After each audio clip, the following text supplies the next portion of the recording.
o mejor dicho, con los ahorros que uno pueda conseguir si no los invierte, cuesta dinero. Lo puedo elaborar más, pero es que es así. No hacer nada cuesta dinero, el dinero desaparece, el poder adquisitivo se esfuma. $1, €1, cualquier otra cantidad, unidad monetaria de 100 años a hoy prácticamente es prácticamente nada. Es una fracción, es el paso del tiempo, es la inflación. Eso nos lleva a una obligación financiera, diría moral, para preservar el capital y hacerlo crecer, diría obligación moral, de ponerlo a trabajar, ponerlo a invertir. Insisto, no estoy diciendo si tiene que ser en value, si tiene que ser nuestra estrategia con nosotros o con otros. Hay que ponerlo a trabajar. Si uno no solo quiere ponerlo a trabajar para preservarlo, sino para hacerlo crecer, tiene que escalar en la parte de arriba, y eso pasa por invertir en bolsa. Bueno, es un concepto que lo conocemos, pero no está mal recordarlo de cuando en cuando, especialmente con años como el anterior. Si yo les presento, vamos a hablar de horizonte temporal, vamos a concretarlo, no lo dejemos en las inversiones en bolsa, tienen que ser de largo plazo y ya está. Vamos a desarrollarlo. Si yo les presento esta, no sé cómo llamarlo, oportunidad de inversión o activo para invertir, donde parte de algo menos de 100 y termina en algo más de 800, esto multiplica, es el dato exacto, multiplica por 11 veces. ¿Vale? Eso es una inversión que multiplica por 11 veces, donde además el perfil de esta curva pues es bastante atractivo o sugerente, ¿no? No tienes ninguna observación que sea caída, es prácticamente subidas. A veces sube más, a veces sube menos, ganas mucho dinero y con tranquilidad. Si les hago elegir entre este activo y este otro, pues lo normal, no sé, lo normal por la psicología del inversor, es elegir el primer activo frente al segundo, aunque ganemos el mismo dinero. La realidad es que este activo es el mismo. Este activo son acciones europeas y para las acciones europeas hemos cogido un índice representativo. El índice representativo es el que vamos a utilizar para todas las transferencias que vienen adelante. Es el Stocks Europe 600, representa las 600 compañías más representativas de Europa. Esta es una observación que hago, me referiré a bolsa europea. Invertir, y son 32 años de historia, del año 86-87 hasta ahora. Cambia mucho cuando la rentabilidad, y aquí es donde hablo del horizonte temporal, la miramos a diario o la miramos en décadas. Es verdad que es un ejemplo llevado al extremo, pero en el extremo es donde se ven las cosas y uno cae.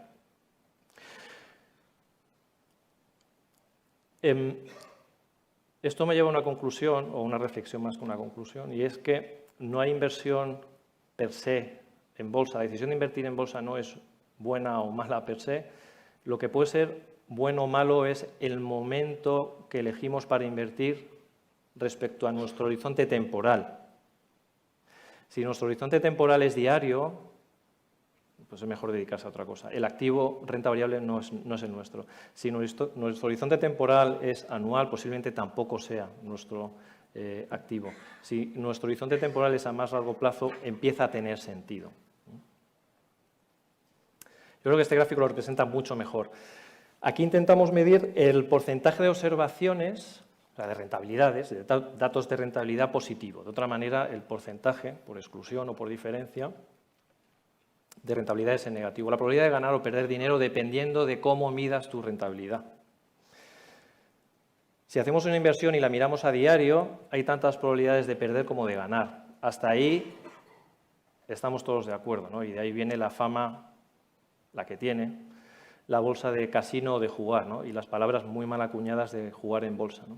Detestables y que tenemos que hacer un esfuerzo por eliminar. Pero es que si nuestro horizonte temporal es diario, es que a lo que más se parece la bolsa es a un casino.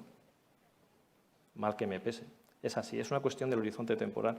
Si alargamos el horizonte temporal, invertimos y cada mes chequeamos nuestras inversiones, nada recomendable por otro lado tampoco, la probabilidad de tener rentabilidad positiva sube al 63%. Si es anual, sube al 73%. Si saltamos a 5 años, y no es casualidad que hablemos de 5 años, y que los horizontes temporales que recomendamos para nuestros fondos, y así lo ponemos, es de 5 años, es que el 86%, es decir, casi 9 veces de 10, vamos a tener rentabilidad positiva invirtiendo en bolsa. ¿Cuál es el peaje? 5 años. Pero es que si nos vamos a 7-10 años, la probabilidad de ganar o de no perder dinero, de tener rentabilidades positivas, es del 100%. No ha habido un caso en 32 años de historia en la bolsa europea donde se haya perdido dinero. Entonces, esto uno contextualiza y entiende por qué el largo plazo es necesario, porque es lo que ha pasado en la historia. Y la historia se repite bastante, especialmente en bolsa, porque la memoria es de muy corto plazo. Es increíble la memoria de pez que tenemos en el mercado financiero. Es por eso que hablamos de los periodos de 5 años, es por eso que en el microcaps hablamos de 7 años, no es casualidad, y lo que nos gustaría es que tuviéramos en mente 10 años, porque nos garantizamos que podemos tener rentabilidades positivas. Y hay un ejemplo que hemos querido poner, más cercano, ¿no?, para los que estamos en España, pero es aplicable también para cualquier otro índice. La bolsa española, representada por el IBEX 35, es uno de los índices que históricamente más ha sufrido en la historia reciente. No tanto con la burbuja tecnológica de las tecnológicas en el año 2000, sufrió, no tanto como el periodo que va del 2007 a 2012, ¿no?, con la crisis financiera y la posterior recaída crisis de los países periféricos. Uno tiende a pensar en esos famosos porque se ven todos los medios de comunicación, 16.000 puntos, ¿verdad?, del IBEX, y siempre nos lamentamos que estamos por debajo, ¿no?, en 10.000, 11.000, 9.000, lo que sea. La realidad es que cuando uno mide como debe ser medido, y esto también es una alerta, tampoco hay que espantarse, esto es dentro de nuestra vocación docente, para que el inversor sepa y conozca y pregunte en los vehículos que le ofrecen a la hora de invertir. Deben de ofrecérselos con comparativas que sean comparables, es decir, con un índice que refleje los dividendos que paga, porque el índice, y concretamente el IBEX 35, ha sido uno de los mayores pagadores de dividendos de todos los índices. De tal manera que no está un 35 o un 40% por debajo de esos 16.000 puntos. El IBEX 35 está cerca de máximos históricos. Bien. Hecha esa observación, que es necesaria tener en mente, y habiendo sido un índice por un mercado que ha sufrido mucho las embestidas de los últimos años, insisto, hemos hecho este análisis de, vamos a medir aquí ese largo plazo. En los peores momentos, si un inversor hubiera invertido en el peor momento en bolsa española, insisto, no estoy hablando de ninguna tipología de estrategia ni de fondo, solamente un ETF, y hubiera tenido la mala fortuna de invertir o bien en la burbuja del 2000 o bien en el máximo de 2007, con solo ser paciente, y con solo ser paciente es muy fácil decirlo,